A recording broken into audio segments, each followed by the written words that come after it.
Tesla FSD latest update impresses where it last came up short. Tesla released full self-driving v14.2.1.25 on Friday night to Early Access Program EAP members. It came as a surprise, as it was paired with the release of the holiday update. We were able to go out and test it pretty extensively on Saturday, and the changes Tesla made from the previous version were incredibly impressive, especially considering it seemed to excel where it last came up short. Tesla supplements holiday update by sneaking in new full self-driving version. With Tesla full self-driving v14.2.1, there were some serious regressions. Speed profiles were over-tinkered with, causing some modes to behave in a strange manner. Hurry mode was the most evident, as it refused to go more than 10 miles per hour over the speed limit on freeways. It would routinely hold up traffic at this speed, and flipping it into Mad Max mode was sort of over the top. Hurry is what I use most frequently,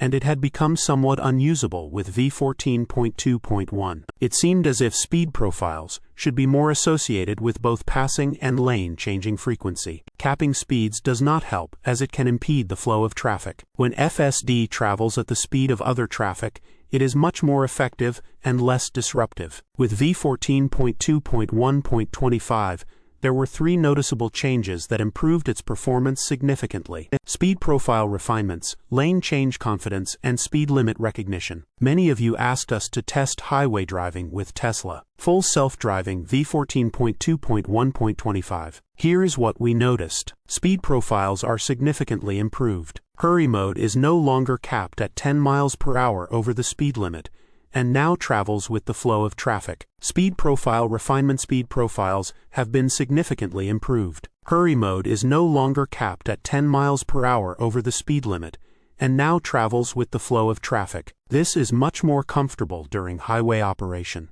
and I was not required to intervene at any point. With v14.2.1, I was sometimes assisting it with lane changes, and felt it was in the wrong place at the wrong time more frequently than ever before. However, this was one of the best performing FSD versions in recent memory, and I really did not have any complaints on the highway. Speed, maneuvering, lane switching, routing, and aggressiveness were all perfect. Lane changes. 14.2.1 had a tendency to be a little more timid when changing lanes, which was sort of frustrating at times. When the car decides to change lanes and turn on its signal, it needs to pull the trigger and change lanes. It also changed lanes at extremely unnecessary times, which was a real frustration. There were no issues today on v14.2.1.25. Lane changes were super confident, executed at the correct time, and in the correct fashion. It made good decisions on when to get into the right lane when proceeding toward its exit. It was one of the first times in a while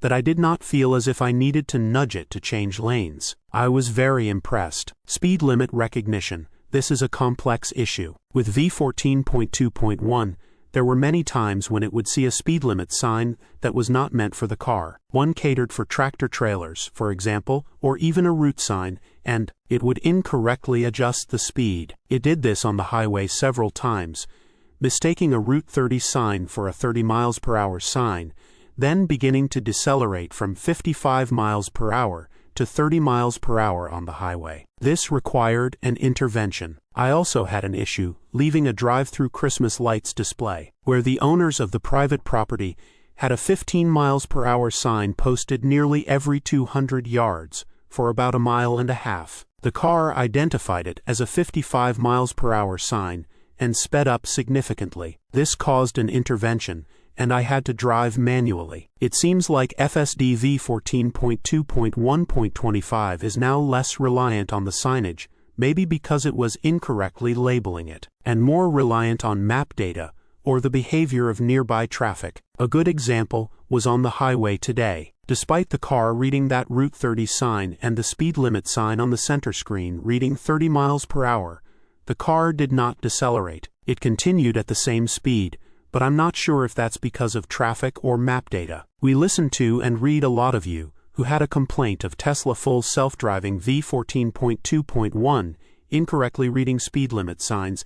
This appears to be resolved in v14.2.1.25. Tesla has said future updates will include parking improvements, and I'm really anxious for them, because parking is not great. I've had some real issues with it over the past couple of months. Today was no different. My lone complaint with my drive on Tesla FSD v14.2.1.25 was this strange parking instance. FSD swung out wide to the left to pull into this spot, and this is where it seemed to be stumped. Full self-driving v14.2.1.25 is really a massive improvement over past versions, and it seems apparent that Tesla took its time with fixing the bugs, especially with highway operation on v14.2.1. Source, reposted and summarized from Joey Klender at teslarati.